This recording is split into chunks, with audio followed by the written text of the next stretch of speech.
Good morning, students. Hope you all had a good weekend. Today we're going to rank the miraculous ladybug seasons using mathematic equations. It's funny because I'm not even in the maths orientation. I'm a history, Latin, English, etc. bitch. I don't do numbers.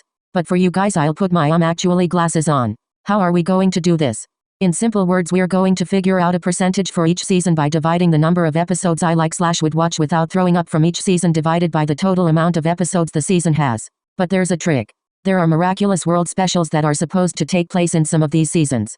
Which means that some of these seasons would have 27 episodes when they typically all have 26. Additionally, only one of these specials is kinda good, which would give a certain season an unfair advantage, and we don't want that. So to be fair, these specials will not be included in our calculations. From this division we get the decimal number that we can convert into a percentage. The higher the percentage, the better the season. If you're ready, clap your hands. Season 3. My brief review of each episode. Chameleon, barf, pissed me off. Weredut, tomatoes. Christmaster, who? Backorder, who? Stormy weather 2, barf. Animistro, pissed me off. Oblivio, made me mad. Silencer, boring. Oni-chan, okay. Baccarix, barf. Miracular, who? Time Tagger, made me mad. Gamer 2.0, who? Party Crasher, okay. The Puppeteer 2, barf. Ikari Gozen, A. Reflectal, made me mad. Disparita, who? Ladybug, kinda gagged me. First hit. Star Train, decent. Feast, okay. Kwame Buster, Marinette, no please don't show that hag what you're capable of, he's going to ruin your life. Made me mad. Battle of the Miraculous, barf. Chat Blanc, pissed me off. Felix, kinda gagged but not really. Amelie saved it. I only slightly like 6 episodes here, and that's Oblivio, Onichan, Party Crasher, Ladybug, Star Train, and Felix 23%. Oh, it's bad. There's so much wrong with this season, it's sad. How do you flop this bad? Okay, so season 3 came out after my old ass Nokia phone died and I switched to another phone where I wasn't in any miraculous spaces and kinda left the fandom for a while, but I came back a bit before the season 3 finale came out. I somehow remember watching the Chat Blanc and Chameleon premiere live streams on Instagram, don't ask how. Did they air Chat Blanc before the finale? I don't know, maybe they were releasing them out of order, it's kinda blurry in my head. Anyways, I hate this season like you'll never catch me saying yo let's put on some miraculous season 3 man. Like no, get off my dick, I am not watching that god awful season again. Season 4. 30%. I was actually really curious to see myself whether season 3 or 4 would take the cake as the absolute worst, because I knew they'd be at the bottom. The only episodes I would play are Truth, Lies, Contemplating on Gang of Secrets depending on my mood, Guilt Trip, Psychomedian, and the finale. That's 8 episodes. Damn, season 3 got the worst season award by 1 episode. That is if I count Gang of Secrets as the 8th season 4 episode I like, because if I don't because Marinette's friends ruined it, then it's a tie. Do I like the rival ships breakup episodes? Well, I never really gave a fuck about either of them since they barely gave them any time to develop for me to care, so not really. Kagami deserved better than that fat Adrian. Okay, sorry, but like Adrian was a dick to her and moved on like nothing happened. She did kinda make fun of him and crossed some boundaries maybe, but that's because she had a very different idea of him in her head and didn't know him as well as she thought she did, so when she saw more of his actual personality dating him, that's when I said, oh yeah, they are not going to last. They were way more interesting than Luke and Annette, that's for sure. But anyways. Marinette's breakdown was kinda crazy, like I get her this Guardian shit is overwhelming, but like, do you really have to be a fuck to chat noir constantly? Which brings me to talk about the elephant in the room, this being the worst season for Lady Noir. They were such a mess here, OMG, like it was so toxic, I never want this shit to happen again. What was even going on? They made it look like Chat Noir was feeling neglected as the second city's protector and the other half of the team because Ladybug kept giving out miraculouses to more and more people when she didn't even need them. Then again, Chat Noir wasn't showing up sometimes, so of course she would need help. Okay, recruit only one then? What the fuck do you need 50 people for? And then you have the narrative telling you this actually isn't why Chat Noir feels neglected, and it's the fact that Ladybug isn't reciprocating his love. That shit made me so mad you have no idea. Kuro Neko? More like Kuzo Neko. Flag, what the fuck are you yapping about? Ladybug, you don't love Chat Noir back, that's why he's not showing up now, boo-hoo.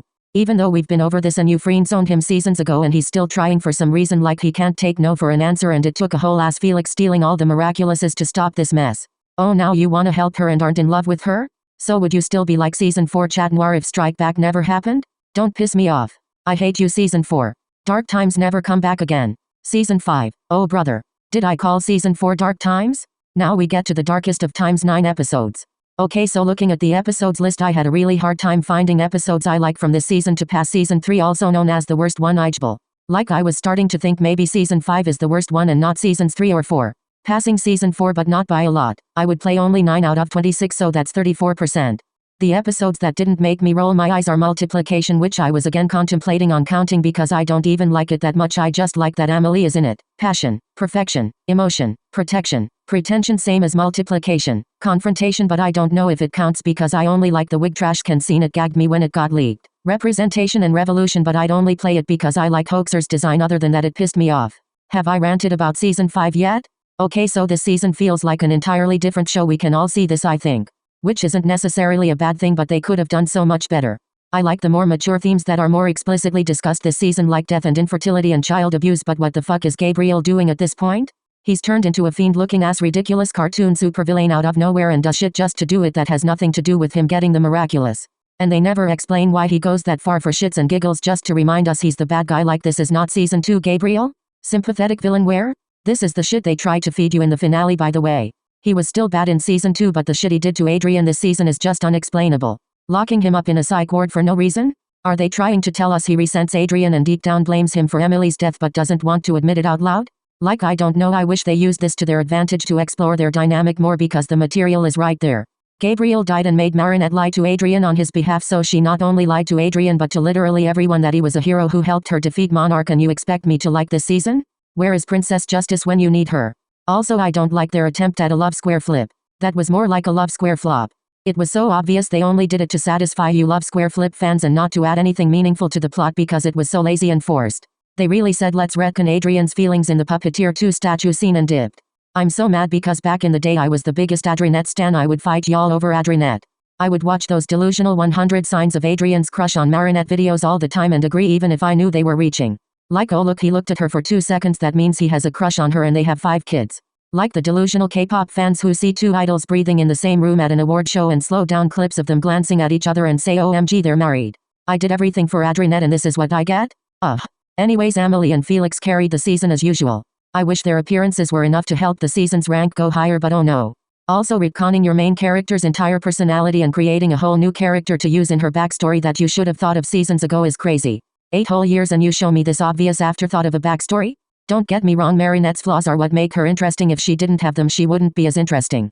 Which honestly isn't that interesting already because the shit I really want to see when it comes to her backstory is how she grew up, her family lore, etc. But instead they gave us derision. Ugh. I promise I won't rant about this episode ever again. Actually, no promises, fuck you. It just pisses me off because is that how little you care about your main character? You present her for 8 whole years to the audience as a goofy control freak girl failure who has really creepy tendencies, and now you give me this? Like you wanted to make people stop calling her a creepy Mary Sue, but you failed. Because they still call her that. To be honest, I never understood the Mary Sue allegations because she's literally full of flaws. Like I just listed her flaws a few seconds ago, don't act like you didn't hear me. Does she get away with shit sometimes and doesn't always face consequences? Sure. But going off of the definition of Mary Sue, that is not enough to call her a Mary Sue.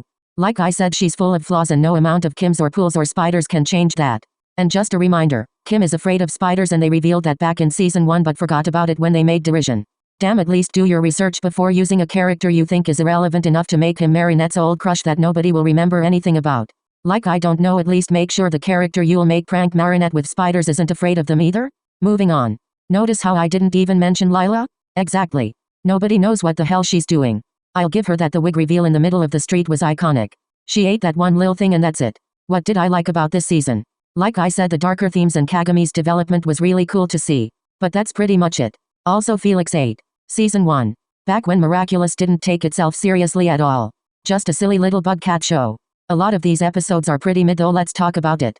From this season I like 10 episodes. Stormy Weather, The Bubbler, Time Breaker, Lady Wi-Fi, The Illustrator, Dark Cupid, Animan, Antibug, Simon Says and Volpina. This divided by 26 equals to the decimal number 0.38, so 38%. Oh, not great now that I see it again. Okay, so obviously the 100% pure monster of the week rookie season isn't my favorite, we all knew this. It had some hits and some misses and that's okay. I bet y'all can't believe I like Volpina. Me neither. Now don't make me remove it and drop the percentage. Anyways. The rest of the season 1 episodes are either forgettable to me or just really bad. The Illustrator kinda had me feeling things back in the day, I won't lie. Like the marriage shot? Multiple motherfuckers wanting Marinette? Girl, okay. Like, what do you mean gay ass Nathaniel had a crush on Marinette? This is crazy. I sometimes forget this happened, to be honest. Antibug is iconic. The Bubbler is giving Felix snap of my fingers. I hate Gabriel Agresti and all parents fathom. Like, yes, Nino and Felix could form a Gabriel hate club. If only Nino knew the truth. I won't even talk about the inconsistencies this season creates in the overall miraculous timeline, like what do you mean Dark Cupid happens on Valentine's Day, but there is a Christmas episode in season 2 when season 5 happens during spring-summer season. Speaking of Dacre Cupid, Lady Noir in that episode had 10-year-old me screaming, giggling, kicking my feet. He was about to say I love you and got hit right before saying it, so he said I loathe you? This is manslaughter writing. The black lips on Chat Noir? He was 3 months pregnant with Claw Noir here, yes thank you. This season also had some of the best animation.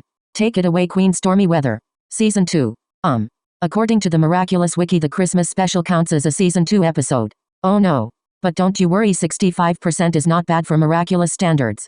Like okay, I'm biased and some of these episodes I like only because of nostalgia value, and maybe I don't even like some of them deep down, but who gives a fuck.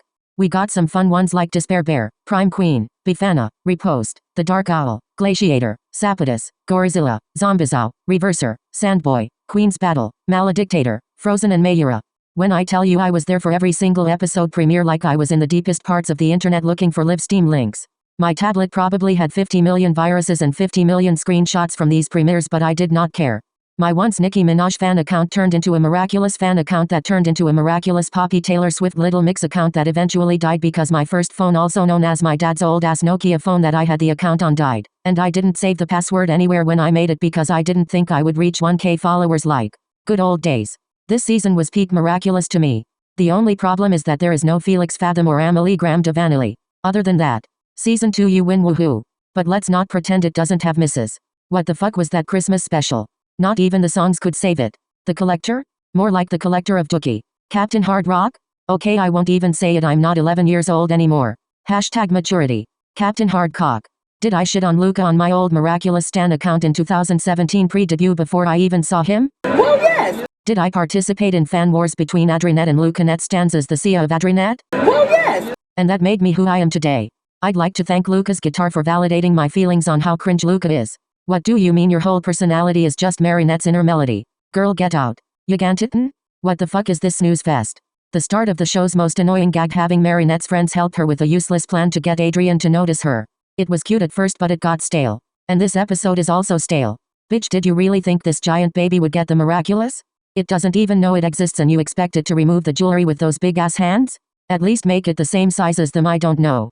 Reverser is cute though. Except the part where Nathaniel thought that Miss Red Riding Hood with the notebook was Ladybug and got really mad even though nobody told him it was Ladybug, he just assumed. Ijbal. That was enough. Thank you for joining me on this mathematical experiment. Now let's look over our ranking. I'll leave a link for this tier list in the description if y'all got inspired and want to try this yourselves. If you're not mathematical geniuses like me, that's okay. Google it like I did.